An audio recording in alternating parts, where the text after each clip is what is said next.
The Watchers marks the directorial debut of Ishana Shyamalan, daughter of M. Night Shyamalan, who produces the film.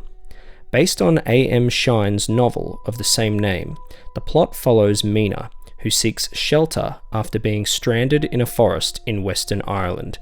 She unknowingly becomes trapped alongside three strangers that are watched and stalked by mysterious creatures at night. Whilst the premise feels familiar, it is one of those concepts that is universal and holds endless potential. In fact, if you saw M. Night Shyamalan's Knock at the Cabin from last year, then this might remind you of that because it is similar in many ways. Sprinkle a bit of Blair Witch Project in there. Ishana was actually a second unit director on Knock at the Cabin, and you can tell here that she has a very similar style to her father. I am all for that, as I love his brand of horror, which isn't really horror to be honest, it's more eerie than scary. I do feel mixed on this film though, because whilst it starts off pretty strong, I predicted the mystery of the creatures very early on. I won't spoil anything in this review, however. The world building was unfortunately relegated to exposition dumps through dialogue, which was disappointing as I actually found the lore to be rather interesting here. I haven't read the book, but it makes me feel like the book would probably be a lot better than the film. I walked out feeling like this movie would have made for a fantastic TV show. Here, it just feels too squished. It feels undercooked. The film feels like it ends a couple of times. It's only about 100 minutes, so it isn't a length issue.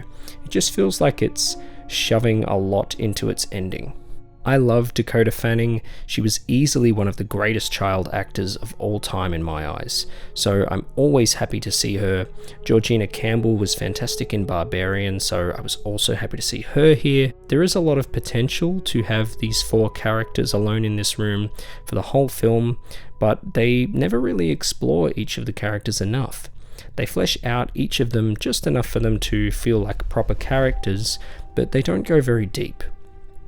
I am a big fan of chamber pieces, where you just chuck a bunch of characters in a room and let them talk and you build tension around them, but the dialogue in this film is pretty basic. There were definitely points, mainly in Act 1, where the dialogue was, I wouldn't say cringeworthy, but unrealistic. A lot of people saying to themselves, what's going on? Where am I? What's happening? That's impossible. That kind of stuff. Like, I would be keeping that all in my head if I was alone. I wouldn't actually talk like that. Ishana wrote the screenplay.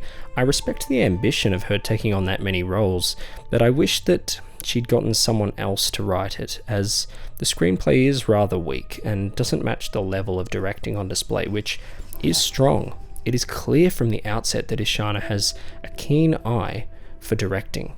Her shot composition, her visual storytelling, it's all great. The colours are dynamic, the focal points of her shots are always perfectly captured, and there's always something interesting in the background, just out of focus. I am keen to see more from Ishana as a director, as she clearly is talented. I just think this should have been written by someone else, or been done as a TV show in the vein of her father's show Servant, which she actually directed some great episodes of.